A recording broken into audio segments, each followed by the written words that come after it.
All right, we are live. Greetings and salutations, test takers.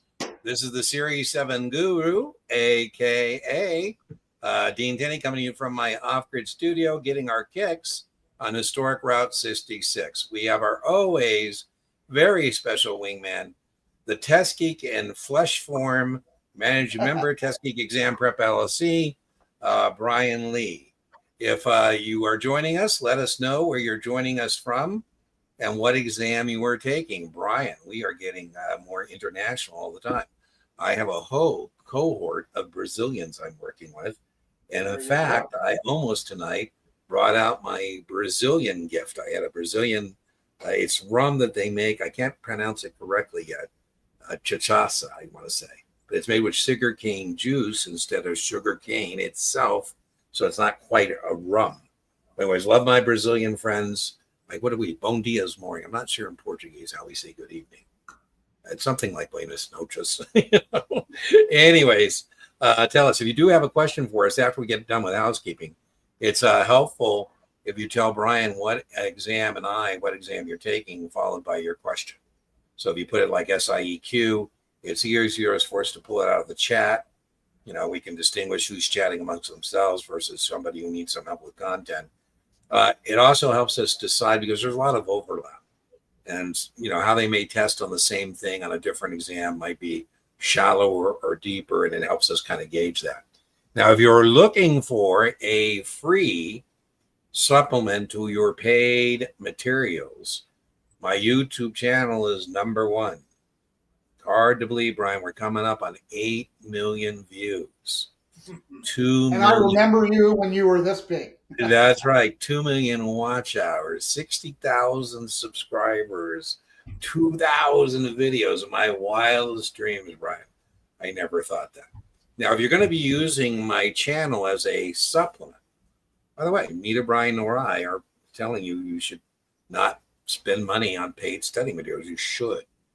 Anyways, if you're using that, I've organized the channel in series playlists. So you go find your series. Let's say it's series 65. The first playlist is usually a podcast series. In this case, it will be one Brian and I did. People find very helpful, where we try and give you a reconnaissance of the terrain, so to speak, show you what this exam looks like in terms of content, bookend to bookend, so to speak.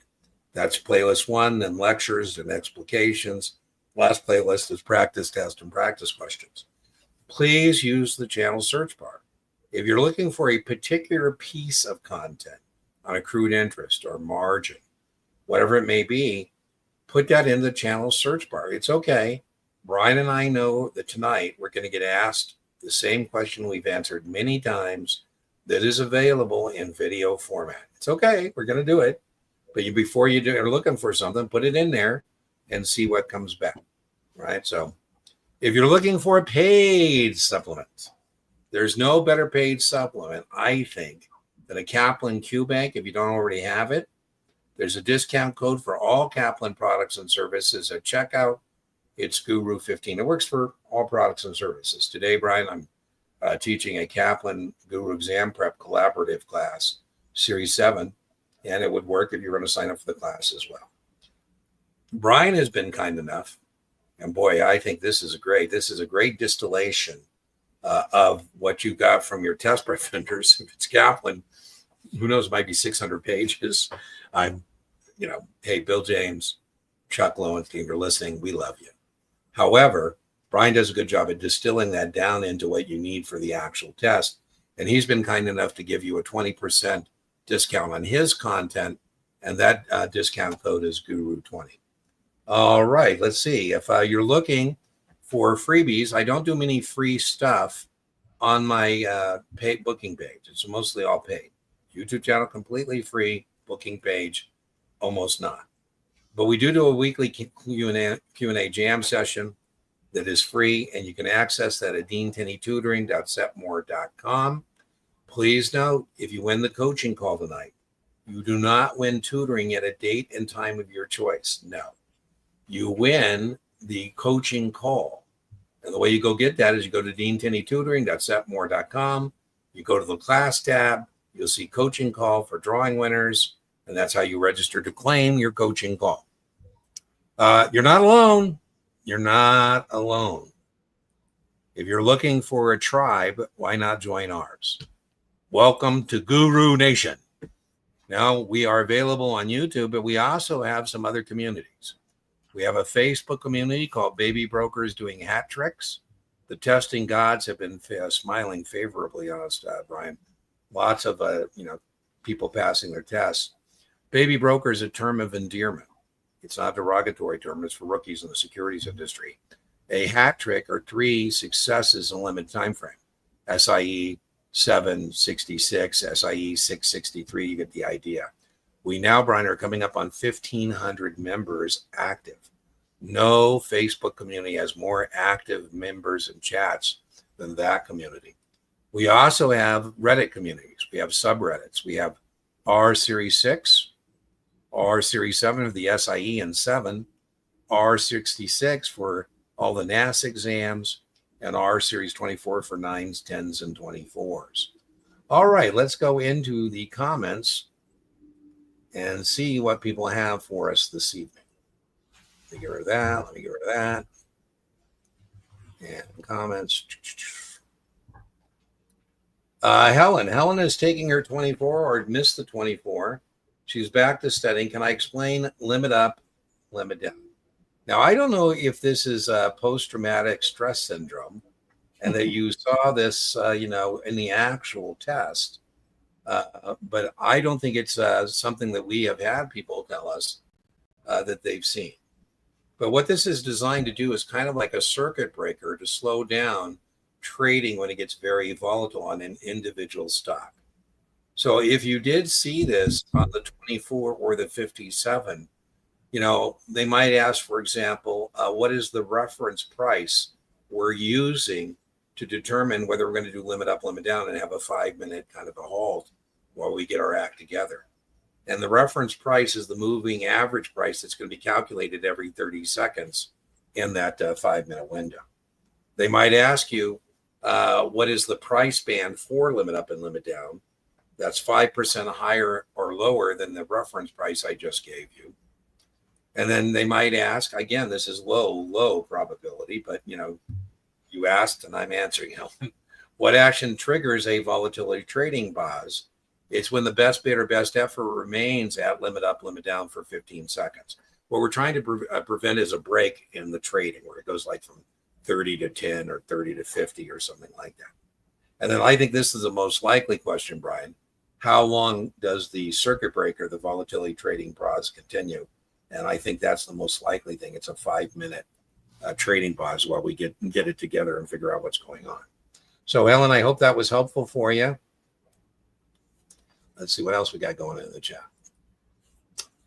Series 7 from Minneapolis. I love Minneapolis. I taught so many classes in Minneapolis. If you're from Ameriprise, welcome. Ameriprise has a big campus headquarters up there.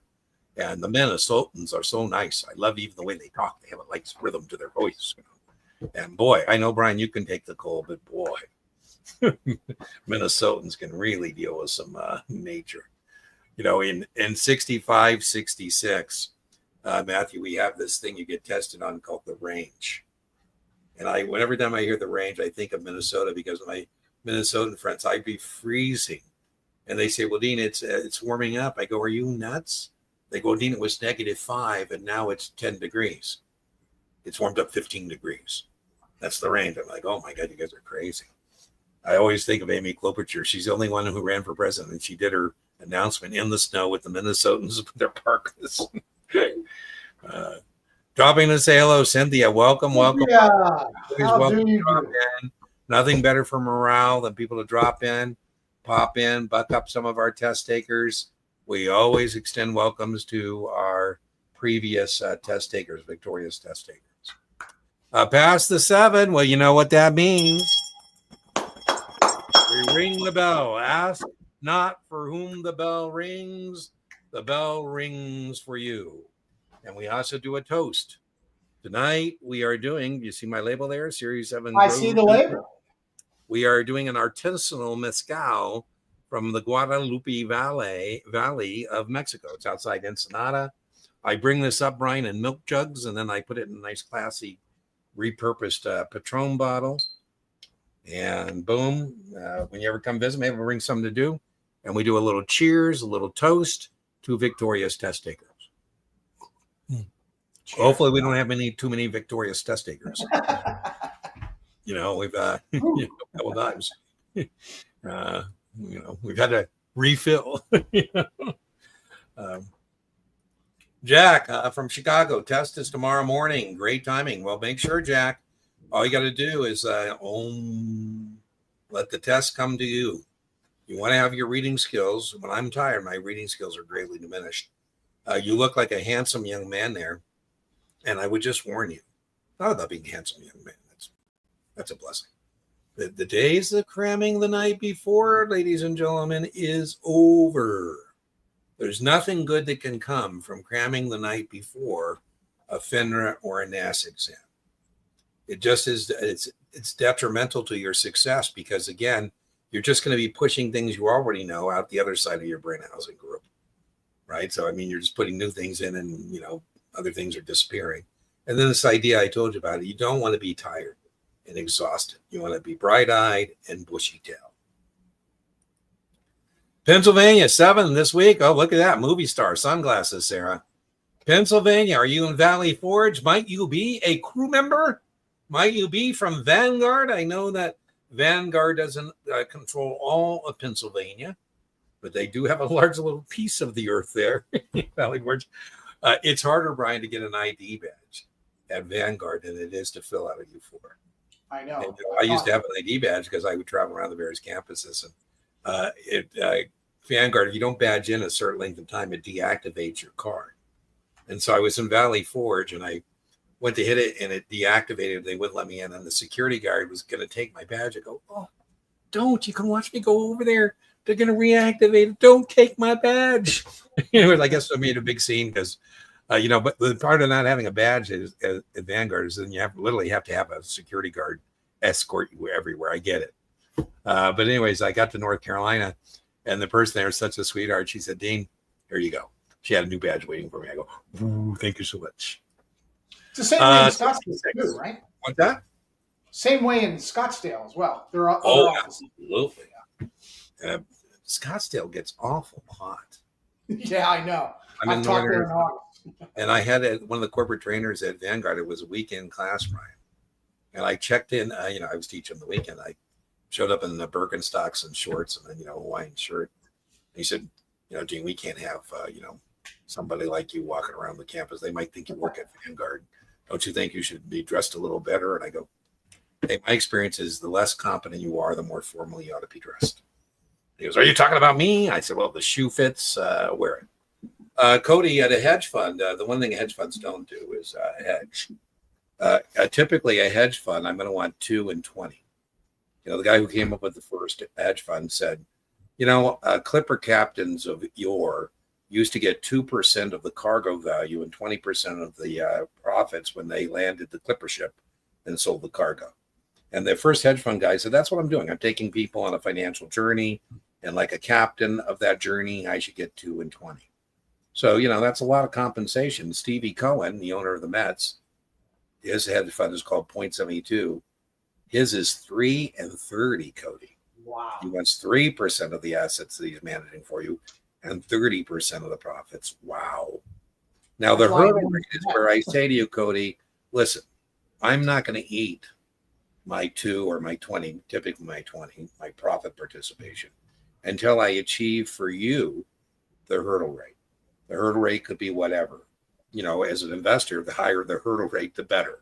Because that means, hey, we're going to return this to you before my performance-based compensation kicks in. I don't think you're going to see that on the 66. Brian, have you had anybody tell you they've encountered a hurdle rate on the actual NASA? I don't even know a textbook who even discusses it.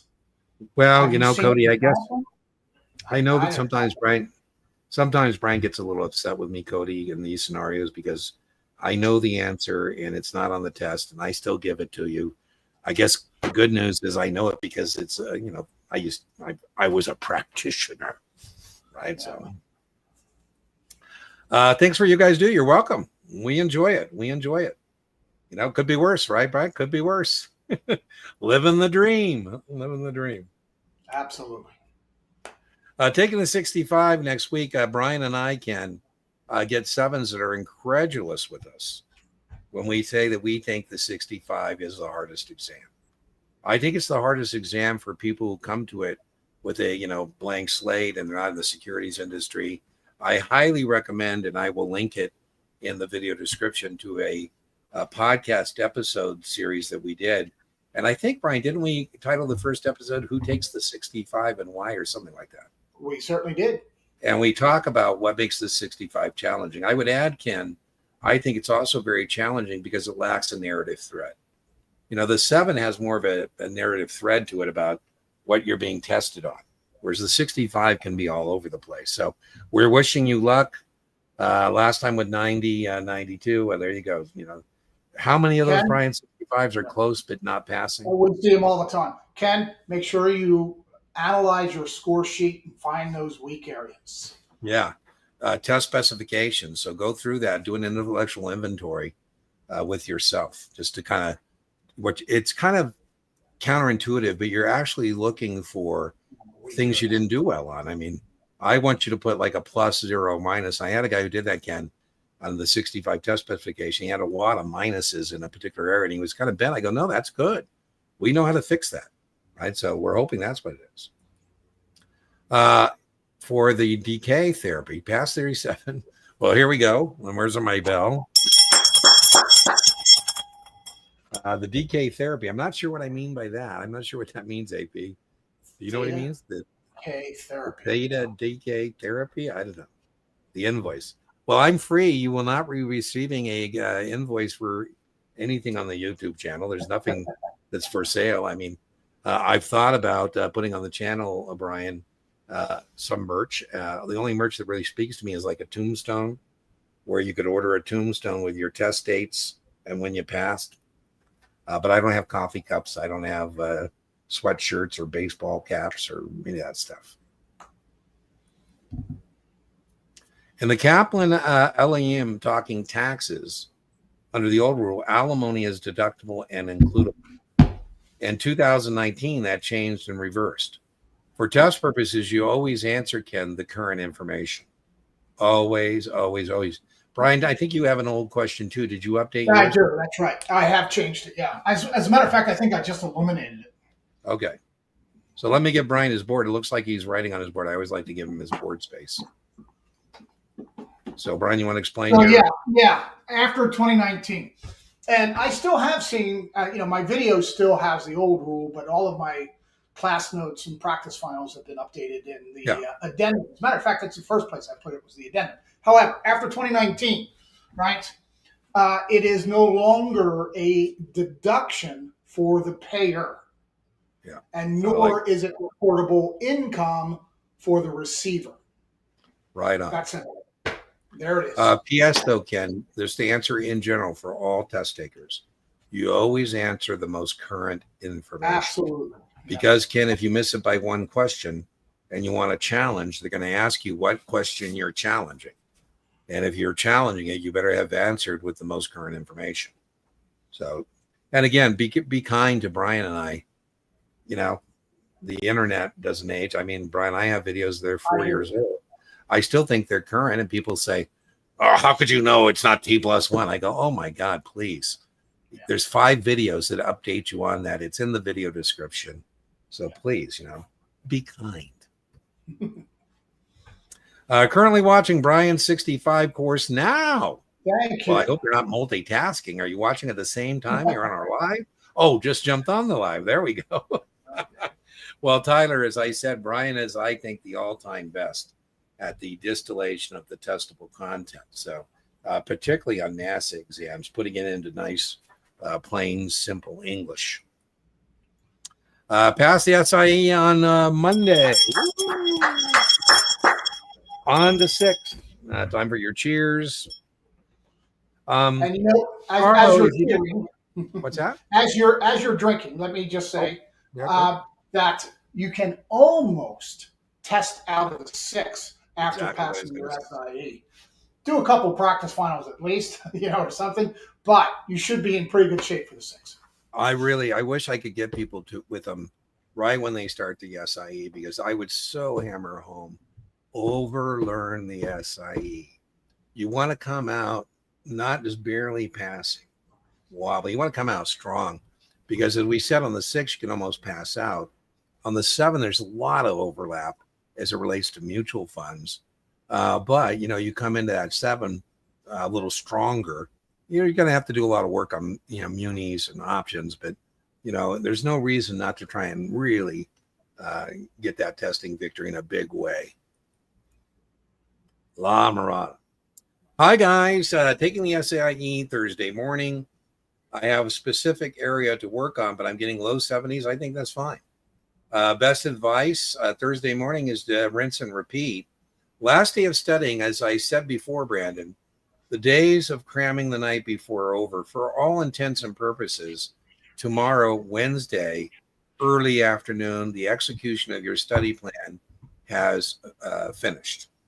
And you should be doing whatever you need to do Wednesday night to put on your game face. Let the test come to you.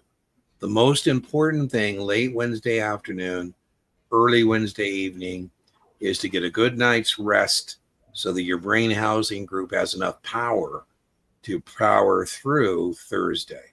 So I think that, learning more at this point, you wanted to shore up what you know. And low 70s should lead you to a pass on Thursday. Brian, your thoughts on that? As we always say, make sure you do the FINRA practice final, which is on the FINRA website. Yeah, man. Angels be for you, Brandon, if you don't do that. Exactly. And, of course, your publisher, whether it be Kaplan, STC, mine, Dean's videos explicate several different vendors, including mine, practice finals. So just make sure you get some confirmation on those scores. Well, welcome, Lizette. You've been all day with me. I feel bad for you. No, I'm teasing. We have a great class. The class gets to rate me on a scale of 1 to 10. And I get to rate the class on a scale of 1 to 10, and we got a 10 class going. We got a real good group of men and women. We have almost 40 people, Brian. I was telling Lizette in the class, I've had many classes with 100% pass rate. But as the numbers go up, 40 people, wow, that'd be pretty cool if we could get 100% pass rate on a cohort of 40 people. Last week, Brian, they called me at the last minute, Kaplan. I'm not a Kaplan employee. And they asked me to cover their 10. They had one guy there. And I told him, you got to pass, my friend. Because if you pass, I have 100% pass rate. And if you don't pass, my entire class fails. So. Is Lizette a Las Vegas realtor? It looks like she might be. I moved from Las Vegas. I am now in off-grid in northern Arizona. But Brian still has a place. He might want to upgrade. You might need a bigger place, Brian. Did you get your cabana thing in your backyard done? Oh yeah, it's all done. I can't wait to see it. I can't wait. Patio cover, everything. Yeah. I am from Sarah. I think we're missing part of your chat. Hi guys, thank you for doing this. I'm taking my 65 2 weeks. Feel a little behind in retirement plans. Could you give a brief explanation of what is most important? I think that for retirement plans for all test takers, and I'll see what Brian thinks. I think people get in the weeds. It's mainly recognition, like 10%, 59.5, 73, 10 years for an inherited IRA. So I consider most of it to be aim and shoot, point and click. And then the distinction about what kind of retirement plan is it? Are you using pre-tax money? Which means you have zero cost base. Everything coming out is going to be taxed to ordinary income. Is a non-qualified plan. I had somebody, Brian, who swore that on my channel I had a question that was wrong because she's doing the same question. It wasn't the same question. Kaplan bastards. They have an annuity question, Brian. It's the exact same question, except the one on my channel is a non-qualified tax deferred annuity. The only difference in the question is 3 letters. Yeah. The one she was doing, she thought was the same, said qualified. And that means she's using pre-tax money.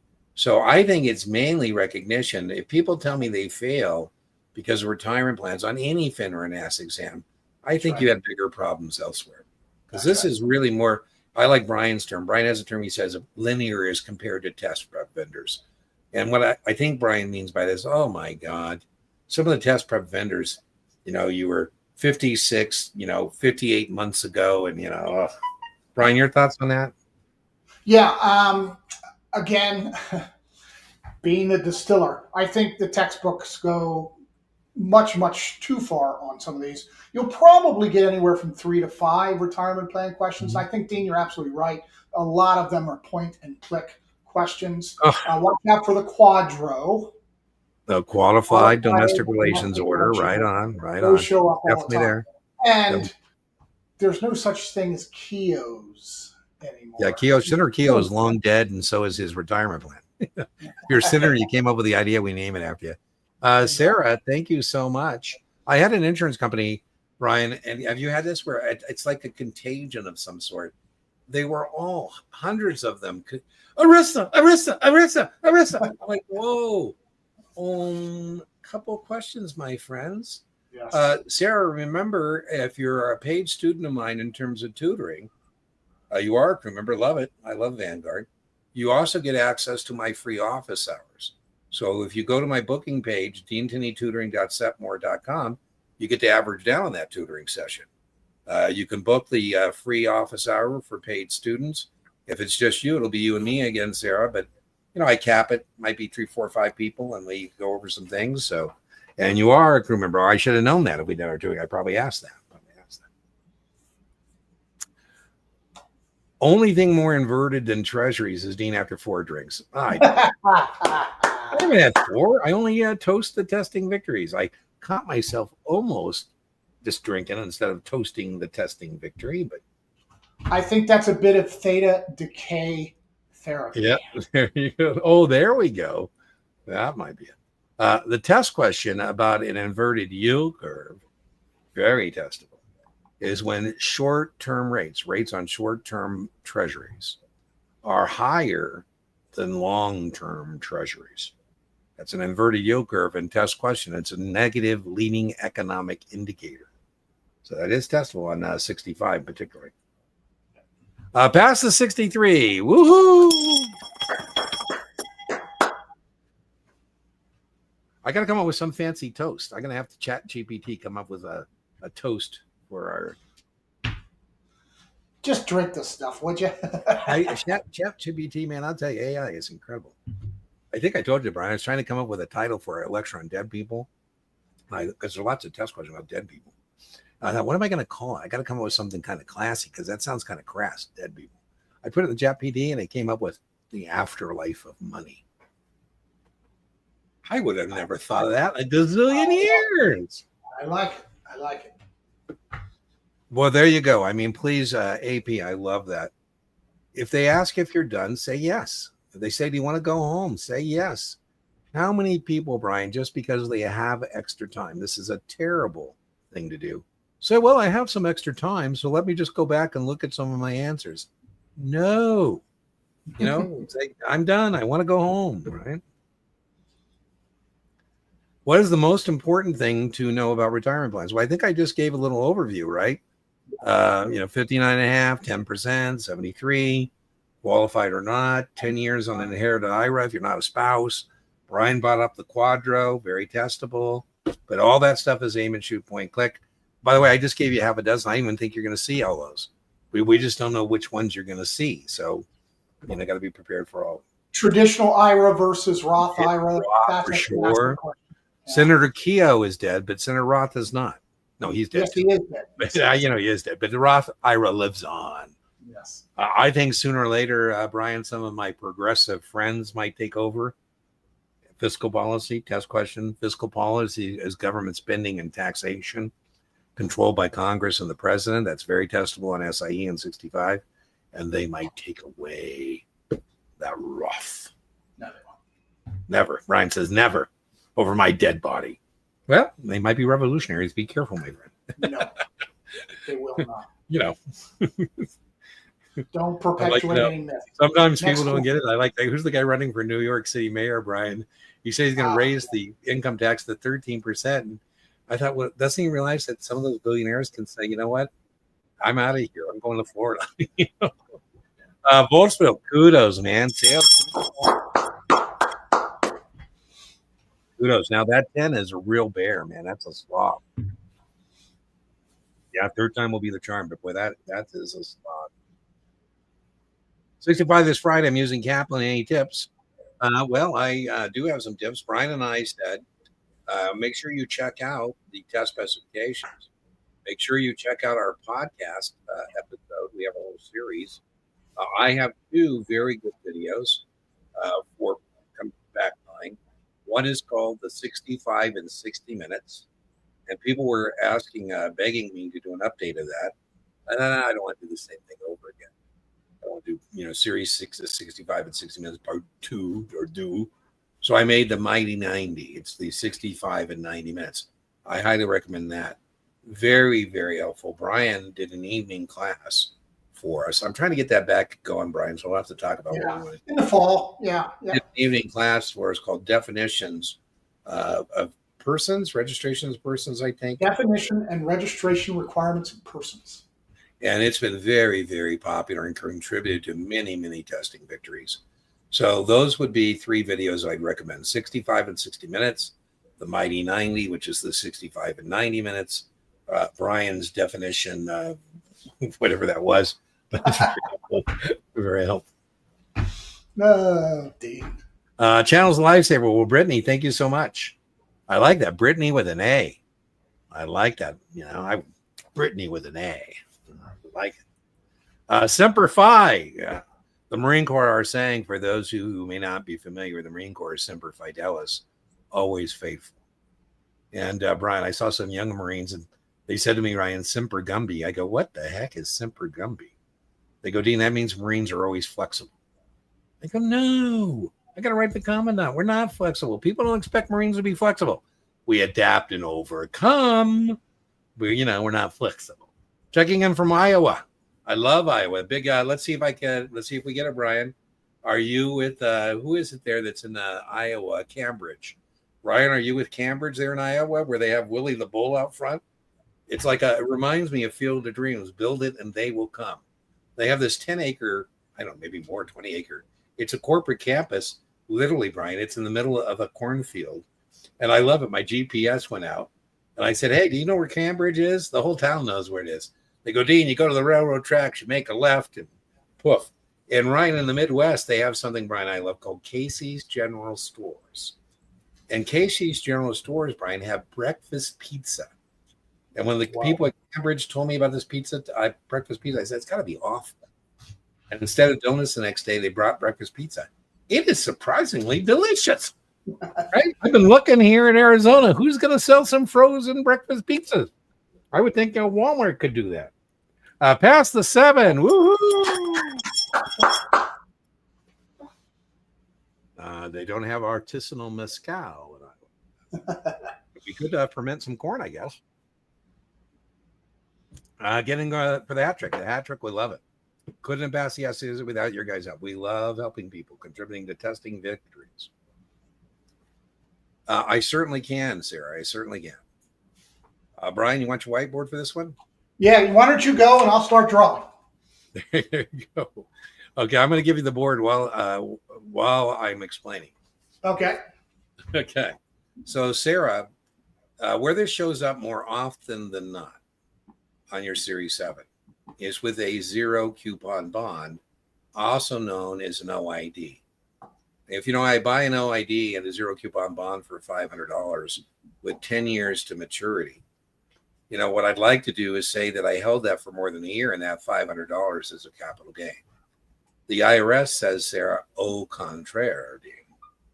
There's an imputed interest you're receiving of $50. How'd I get to $50? 500 divided by 10. So I'm going to adjust my basis. Year 1, 550.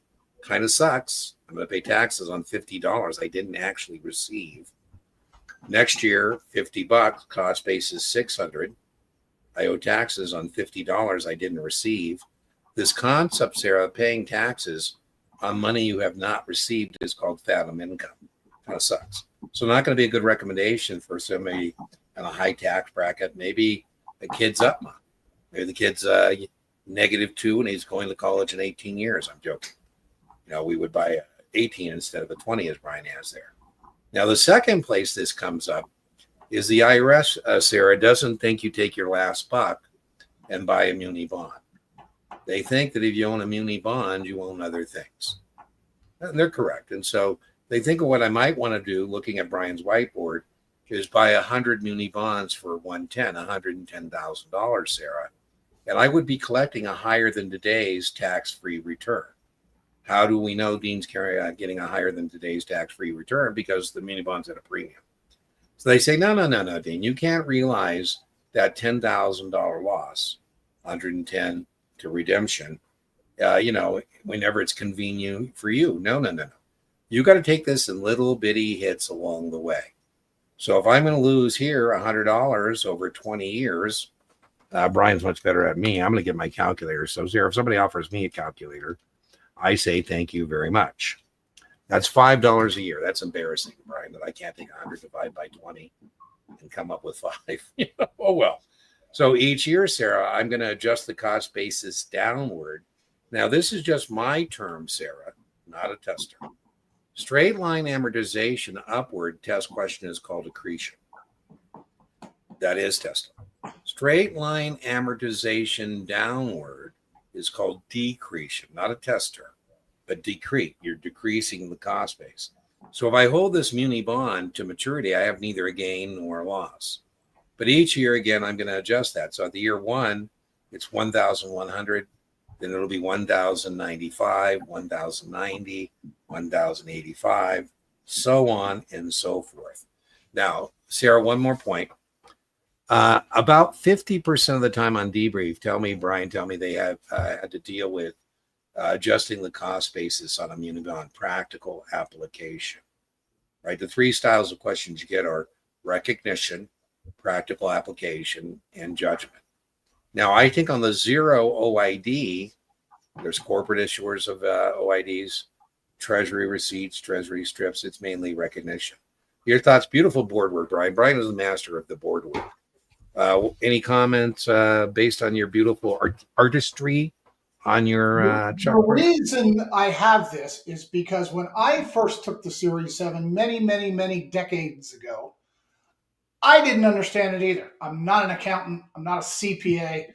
So I had to come up with something that I could actually put my head around. And that's kind of where this chart comes in. This represents the adjusted cost of the municipal bond that's bought at a premium. So if you buy the bond at a premium and sell it sometime before maturity, then you have to go through this accounting method called straight line amortization.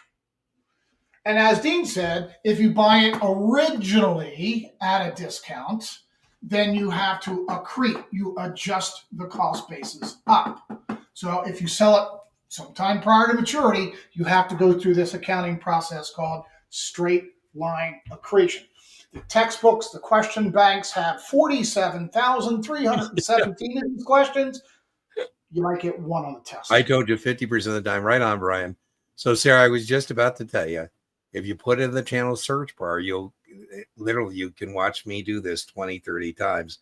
Not because it's on the test 20, 30 times. It's just a question. And Sarah, we don't mind. It gets asked all the time. Again, maybe half the time you actually have to do practical application, usually muni bond at a premium.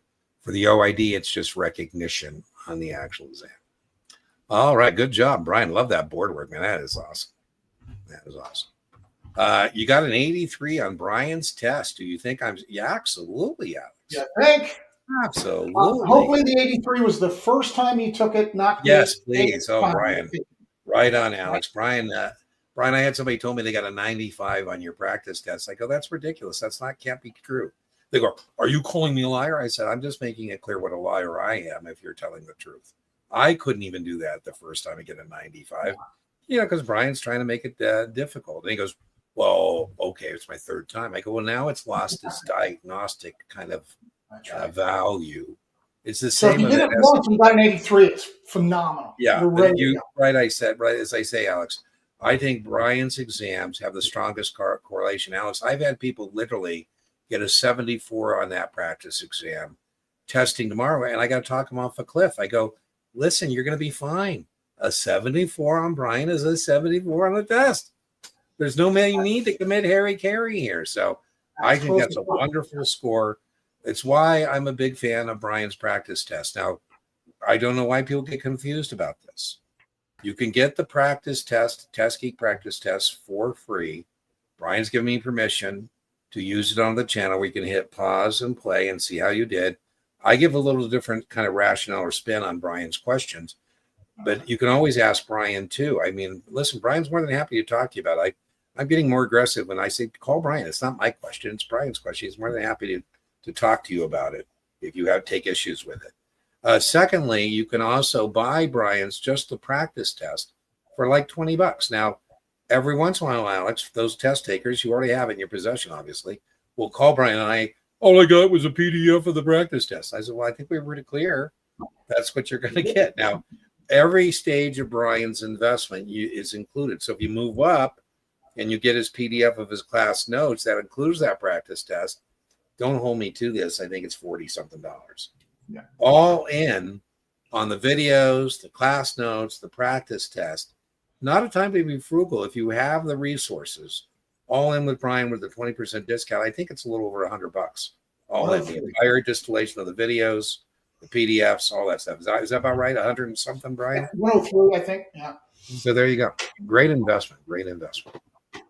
Listen, the other thing I would say is, Alex, I do get a little upset in social media when people are trying to prep passwords around for Brian's content or Kaplan or, that's how we make our living. So, step up and buy your own stuff. Alex, you obviously have, so I'm not talking to you. We think you're going to join us next Tuesday with a victory. Tell you what I'm going to do. I'm going to ring the bell in advance for your testing victory, and I'm going to toast in advance that it has a 100% pass rate. So don't let me down, my friend. Because then I won't be allowed to do that again. Brian will say no more drinks for perspective testing. I certainly can. If you're starting a corporation, one thing you're going to have is a corporate charter. And in your corporate charter, it will stipulate the types of voting you are using. You might even have dual classes of voting. So cumulative voting would be where if I have, 3 board seats we're voting on, I own 500 shares, we would take 500 times 3 and I have 1,500 votes. I can spend them any fashion I'd like. I wish, Brian, that we voted on propositions on the ballot on a cumulative basis. Wouldn't that be fun? That means if there's 10 propositions on the ballot, well, I have 10 votes. And I could spend all 10 on cannabis, for or against. I could put 5 on cannabis and 5 on Indian gaming, for or against. I could put 2 on Indian gaming, 3 on cannabis, and the remainder of my votes on, I don't know, term limits. The cumulative voting test question while protects minority shareholders because on any one thing they can load up. Roy Disney, the nephew of Walt Wild, was the single largest shareholder in Disney. He owned 12% of Disney's common stock, and Disney has cumulative voting, and he was off the board for many years, and he decided he wanted back on the board. He put all his votes on himself. Hi, guys, I'm back. Him and 6 guys who can't stand him. The idea here is the other persons are going to disperse their votes. The next board election, the board is staggered. He voted for his attorney, put all his votes on his attorney, him and his attorney and 5 guys who can't stand him. Then he contacted an activist shareholder and said, hey, why don't you join me here? I'm trying to shake things up. And that activist hedge fund guy bought 30% of the stock. They ended up with Roy and him buying the stock with controlling interest, 50.2 or 50.1. So now they're in charge, right? They control the business. By the way, Disney was buying back stock, which was good for Roy because that caused a proportion of ownership. Statutory is kind of voting in my proposition example. While boring, each proposition, yes, no, yes, no, yes, no. If I have 500 shares, 3 board seats, 500 yes, no, 500 yes, no, 500 yes, no. Now, while prior to 1934, we would have shareholder meetings where we vote at 1159 Alcatraz Island. You had to be present to vote, and there'd be a thug on the dock, and he'd ask you how you're going to vote. If you didn't come up with the right answer, you didn't make it to the shareholder meeting. 34 says you don't have to attend the meeting to vote. You can vote by proxy. A lot of customers have securities in street name, for convenience or because it's a margin account, the name of the broker dealer. And we cannot, charge customers to forward their proxy material. And so we have to forward at no charge. We can charge the issuer. I would add one more thing to this, Wild. Some companies have non-voting stock, like Alphabet. If you're watching my ticker go by, you can see that there's 2 Alphabet. Oh, there it goes. 2 Alphabet tickers going by for Google. One is the non-voting stock in Google. The other is voting stock in Google. The voting stock is a slightly higher price, but at the end of the day, it doesn't matter because the Google boys, Sergey and Larry, have dual class super voting shares. They got more than 1 vote per share. So I would also know we have super voting shares that may be in the corporate charter. Elon's a little upset that he wasn't around when they founded Tesla. He's not the original founder of Tesla. We, for honor and respect issues, call him a founder. But the corporate charter was already in place. And so a Tesla is 1 share in Tesla, 1 vote. He's been trying to get the board to create a super voting share class for Elon. Again, Brian has some great work there on the board for it. Let's go to the board. Right. So he's giving you an example of both cumulative and statutory. Over to you, Brian. Those are seats, by the way. Yeah. Okay. It looks like a seat for a big boy like me. Looks like it might hold Dean there. Exactly what Dean just said. Statutory is the boring. You have 500 shares, you get 500 votes. Period. End of statement. Cumulative, as the name kind of implies, means you get to multiply your votes by the number of directors. Oops, 4 times 5 is 2,000. Bad math. I thought you were the math guy. I was, but I'm smoking crack or something. I don't know. Easy fix. So you just multiply those 2,000 votes, and then you can then distribute those 2,000 any way you want. Right. So you can pile and remember the up idea here. And the idea is that you can have greater impact because maybe as that board seat is your buddy, right? Maybe That's Brian right. with cumulative voting puts all his right there. He votes on himself. Yep. There you go. Boom. Taking the 7 this Monday. I'm getting pretty good practice exams. High 80s, 90s. Wow, Jack. Woo. I really don't know what to do. Relax. Right. Listen, you don't want to run out of fuel before you stick the landing. So right now, Jack, you're circling the airport, and now you just want to, keep the plane in flight, right? So if you're feeling burnout with scores like that, I'm being serious, Jack. Take tomorrow off. Refresh. Reset. You've earned the right to take a day off. I particularly saying Phil burned out. We do not want you burnt out on Monday.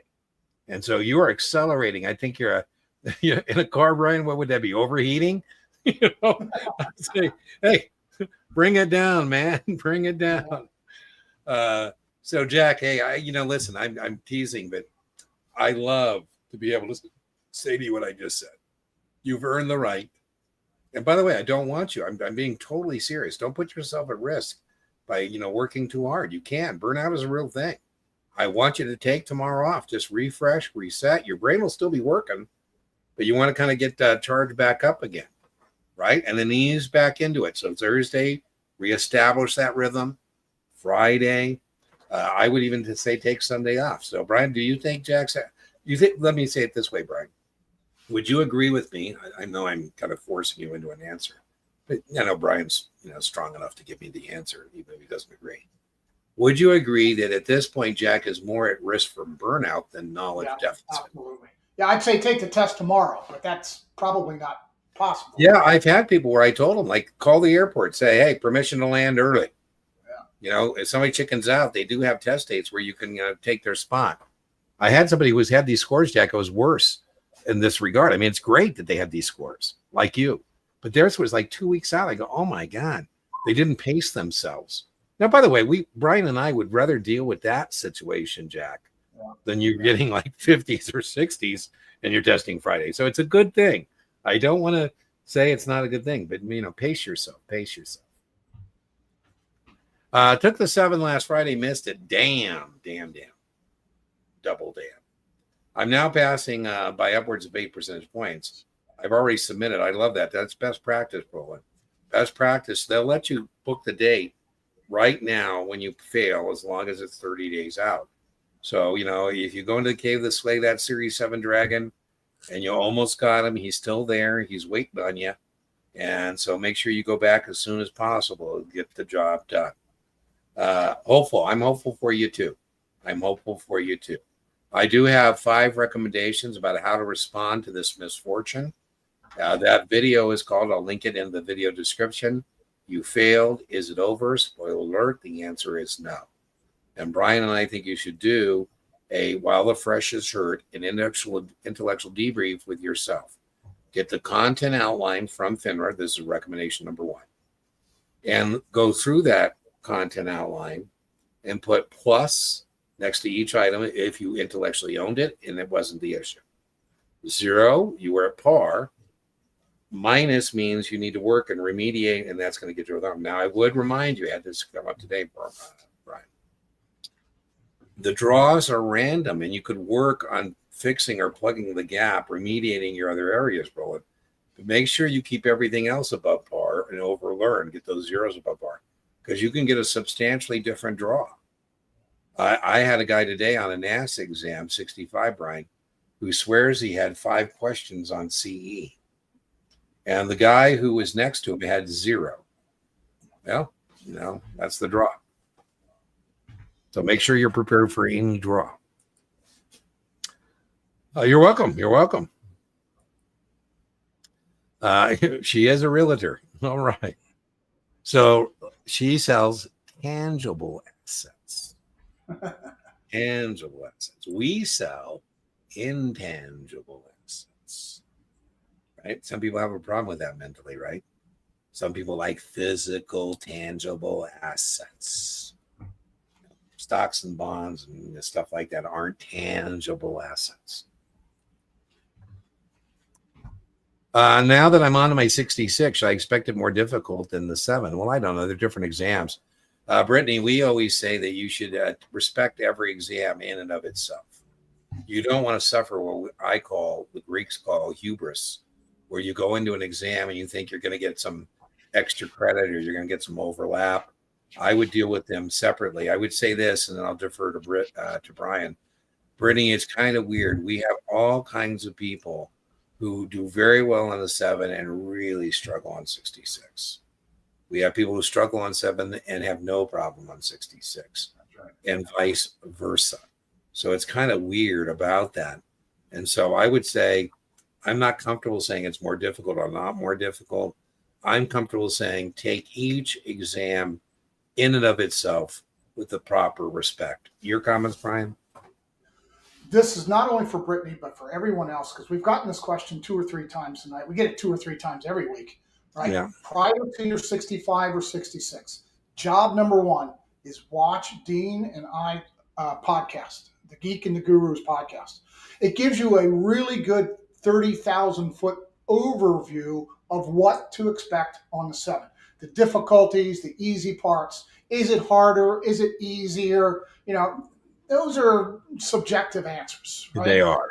They really are. So watch those podcasts. You'll get a good overview and a good start before you plow into those textbooks. Okay? Love it.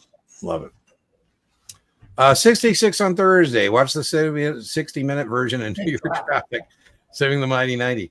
Well, I designed them as kind of like that, right? Where you can let them get in the proper circadian rhythm. Taking a 66, any of the exams isn't a natural circadian rhythm. So what I'm hoping is that maybe you watch the 60 minutes or mighty 90 night before, morning of, or both. And maybe your brain kind of starts thinking, okay, it's test time. Thanks for this, gentlemen. Following steps to success. I'm currently reading through the SIE textbook cover to cover. Oh, that just warms my heart, Pink. I wish more people would read the book cover to cover. Fantastic. Zero Financial, learn the glossary of terms first. Yeah, I think, Pink, if somebody told me I had to take a test like tomorrow, and I only could do certain things, reading the glossary would be on my top of my to-do list. It's kind of like learning a foreign language, and they say when you dream the foreign language, that's when you know it. And so you can't dream this foreign language unless you are comfortable with the terms. So I do like the glossary of terms. I'm not sure I would do it first, but I would certainly look it over. Maybe flashcards for some of the terms that maybe are unique to the securities industry.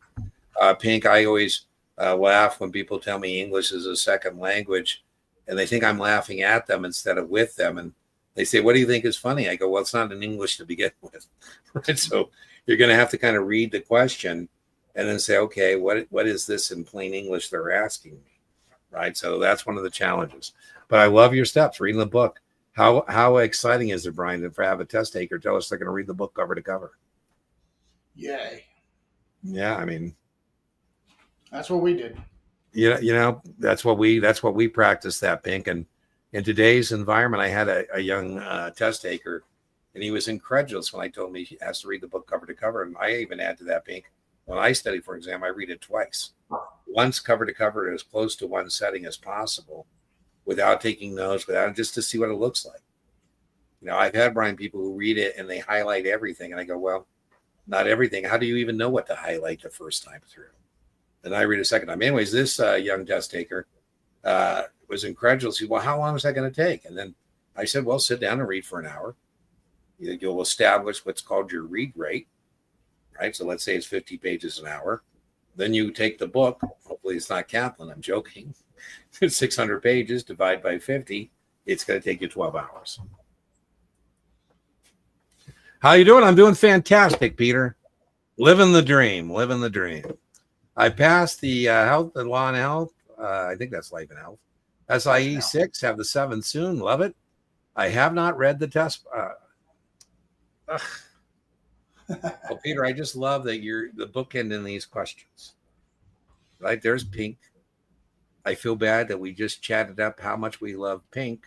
I know. And then you show up and tell us you're doing questions without reading the book.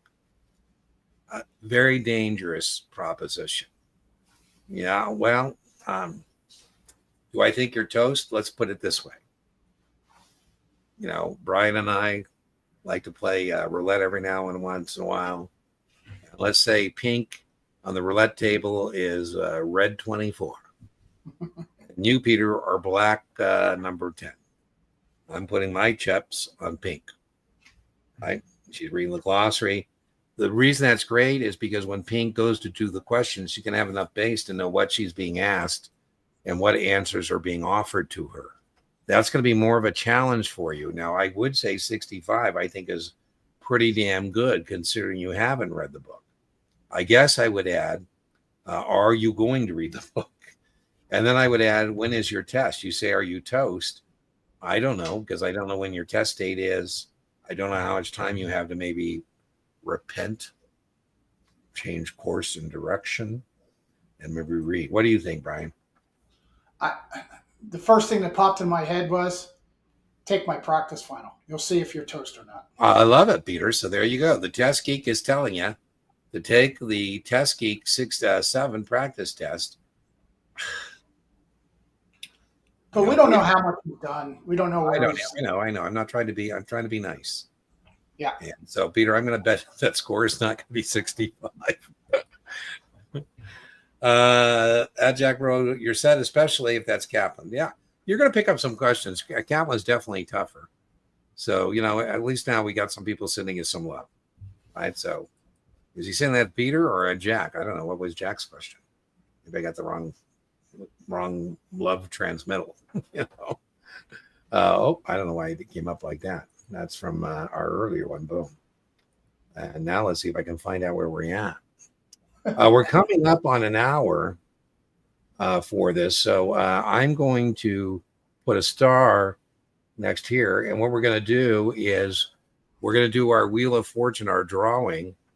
Brian, don't put anything on the board just yet, Brian. I got to go get the wheel. I always wait. Okay. And then I will stick around and I will continue to answer the questions that are remaining. So let's go ahead and finish up. We like to tell people where you do an hour and we stick to that. And so let me go get our Wheel of Fortune here, giveaway tool. Now, remember, if you win this thing, you do not win tutoring at a date and time of your choice. No, no, no. What you win is a, hold on, Brian. I didn't put anything in the wheel yet. I got to put something in the wheel that you got to give me. Boom, boom. Okay, so please wait, because when Brian, I'm going to kill you, Brian, in the video feed. Well, no, we're just going to be, when Brian puts this up on the whiteboard, please wait, because I have to put it into the wheel, and you have to put it exactly into the chat the way Brian has it, and then I'll put the wheel and we'll do the spin. Okay, so Brian, what am I going to put into the wheel?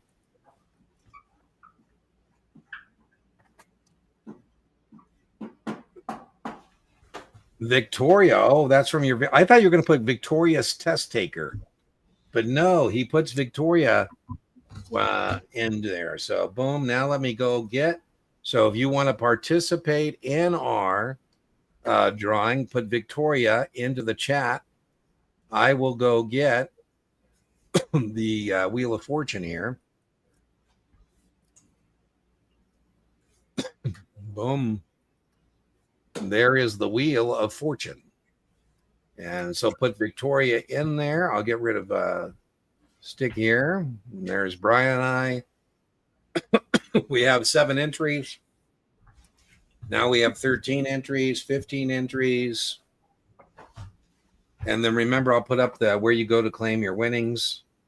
You go to claim your winnings to deantenneytutoring.setmore.com. You hit the class tab. It'll say coaching call for drawing winners. We have 20 entries, 21 entries. Boom, boom, boom. Okay, last call. Last call for alcohol. Okay, here we go. Boom.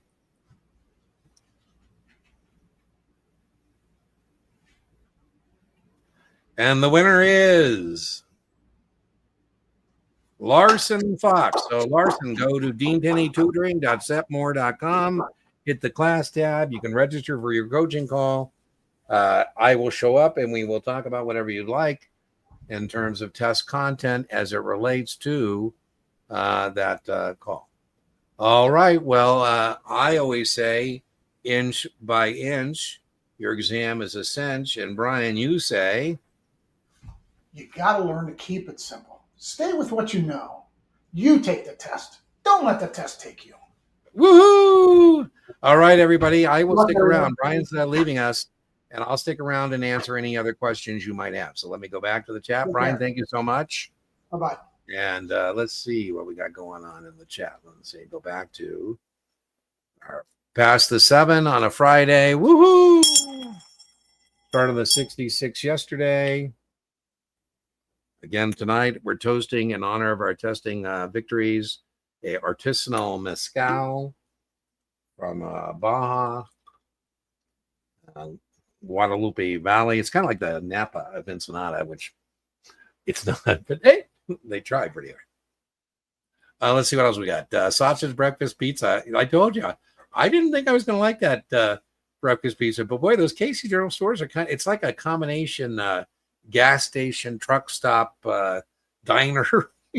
So apparently, Ryan, I hear it's a pretty good stock too. I haven't checked it out. I don't own it, but I hear they've got a lot of growth. Right? I think they're in the Midwest and kind of expanding west and eastern, east and west. Brazilians, wow, another Brazilian. Well, welcome. Yeah, I don't know. I'm blessed to have so many Brazilians in my life. There we go. Thank you so much. Boa Tardy, not Bone, huh? Boa Tardy. I love that.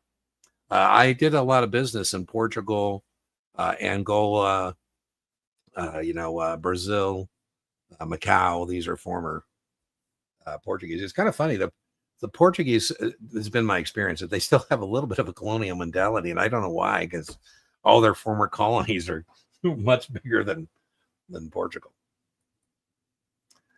Brian does a great job. I love Brian. Took the Capital Mastery, scored 73. I like it. It's Chris, that's typically harder. The variance is about 5 to 12 points in your favor. So I'm not worried with it at 73 that you're going to pass on Friday. If I were betting man, I would bet that you're going to pass. I'd be surprised if you don't. So you're in good shape. Just remember, guard your psyche, be confident in the execution of your study plan, be confident in yourself. Most importantly, be confident in your answers on Friday. You are welcome. You're welcome. Taxation on retirement plans. Well, Kyle, it depends on what kind of retirement plan you have. Right? I brought this up. If you are funding the retirement plan pre-tax, you're funding with money you've never paid taxes on. So let's say Dean had $90,000 in earned income, and I funded an IRA with $7,000. So now my income is 83, and I didn't pay taxes on the 7.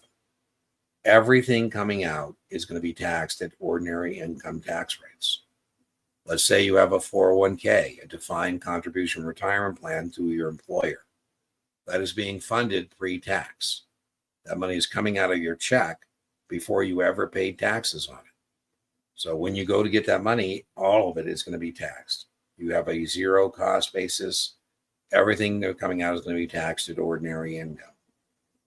You're never going to ever qualify for a long-term capital gain.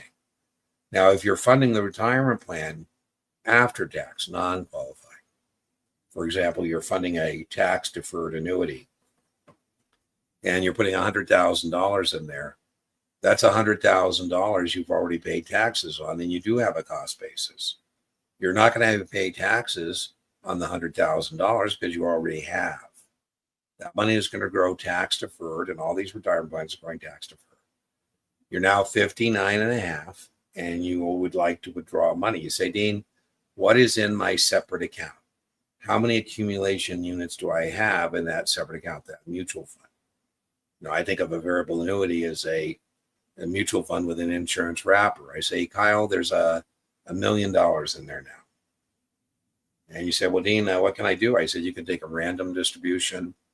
If you'd like, you could annuitize, turn it into an income stream. You have lots of choices. He said, well, Dean, send me a random distribution. Send me the 100 I originally put in there.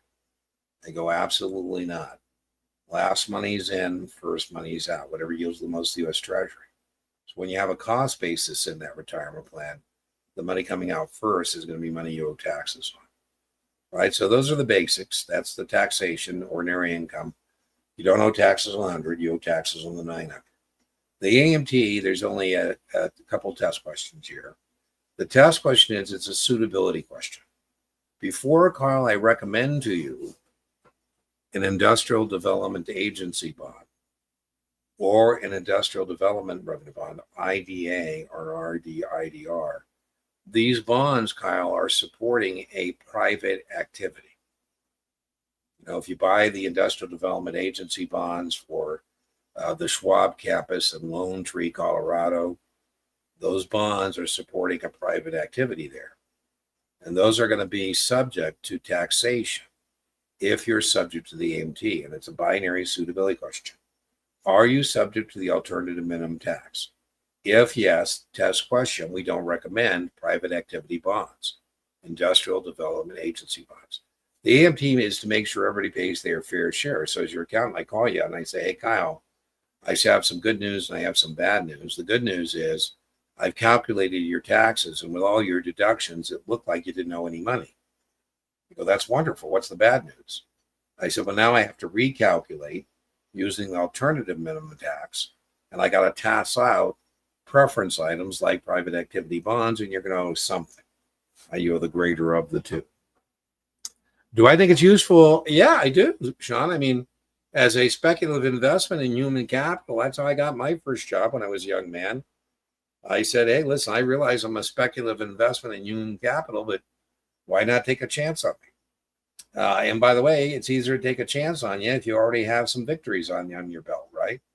Now, you can't use a 66 without a 7, so that would be the one thing I would tell you. I mean, until you find a sponsor, that's not going to do you anything.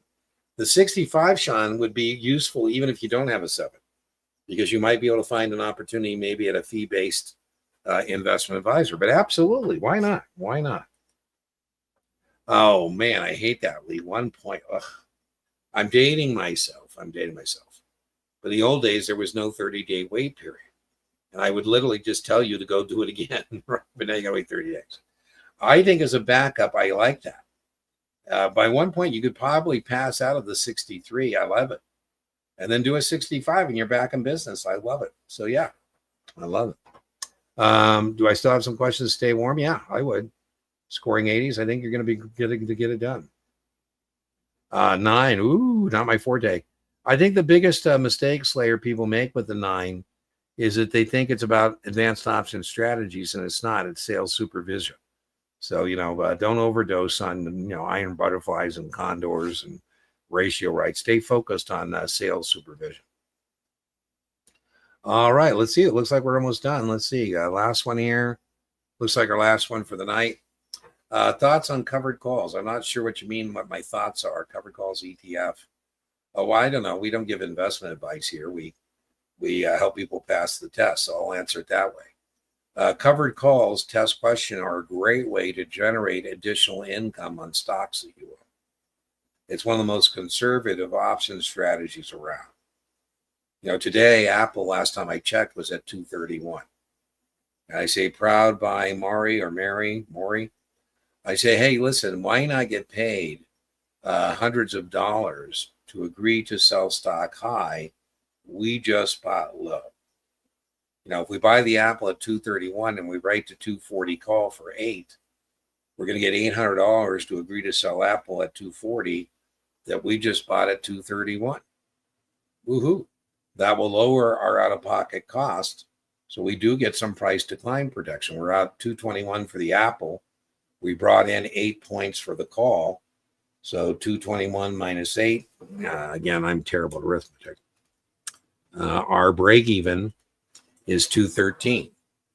So we get some price decline protection. We have 3 sources of profit. One source of profit is 231 to 240, 9 points there. The 8 points we brought in for selling the option contract. Apple pays dividends, and that's our money as well. Now, the disadvantage is we don't participate past the strike price. Our gain is capped. But that's the most conservative option strategy available. ETFs, exchange-traded funds. Exchange-traded funds, the test question there is to be able to contrast them with a traditional open-end mutual fund. ETFs do not trade based on the NAV. Some people don't like that mutual funds trade on the next calculation of the NAV, forward pricing. ETFs, test question, are continuously priced. They trade like a stock. ETFs can be purchased on margin. Ooh, right? You can short them, you can go long. So, you can buy them on margin. They're typically more tax efficient. For test purposes, they're not being actively managed. And so that means they're more tax efficient and they have a lower cost structure. So those would be the test questions. All right, let's see. If you have time for one more, how do GMIBs work, or GMABs? I have no idea. If I don't know, that means it's not testable. I don't have any idea what that acronym stands for. Asset-backed securities, investment-backed securities, I have no idea. In an annuity, I can answer. You have accumulation units, and when you're ready to do this, you say, I'd like to turn this into an income stream I can't outlive. I said, well, that's a pretty cool thing to do. If you choose to annuitize, we can choose life only. That test question will give you the greatest monthly payment. Now, the monthly payment you receive is going to be based on the assumed interest rate. We're going to turn the accumulation units into annuity units. And the check is going to go up or down based on the assumed interest rate, the AIR. So when you get your first check, give me a call. You say, Dean, I got my first check. It's $1,000. Okay, so month 2, it's either going to be more than 1,000, less than 1,000, or 1,000, depending on the assumed interest rate. You say, well, what is the assumed interest rate? I said, I don't want to tell you because it'll just confuse you. And you said, well, I want to know. I go, well, I'm going to regret telling you. The error is 4%. You call me next month, you go, got 1,010. I said, well, that means we got more than the assumed interest rates of 4. You go, how much more? He said, it doesn't matter. It doesn't matter if it's 4.1 or 20, doesn't matter. It's the law of averages, large numbers. Insurance companies are the masters of this. You say, well, Dean, what about next month? Third check is either going to be more, same, or less. You say, Dean, I got the third check, 1,010. Well, same as last month, we got the air. You know, yeah. I said, well, keep calling me because people don't usually get it till it goes down. Fourth check, you say, Dean, I went back to 1,000. I said, well, that means we got less than the air.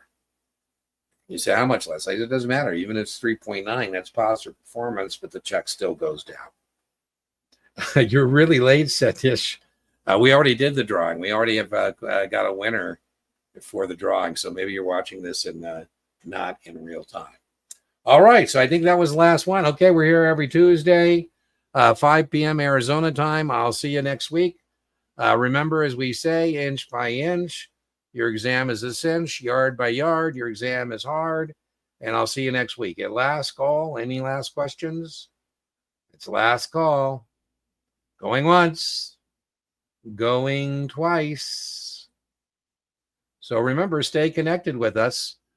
We hope to see you next week. We're here every Tuesday, 5 p.m. So see you next Tuesday if I don't see you sooner. Bye-bye.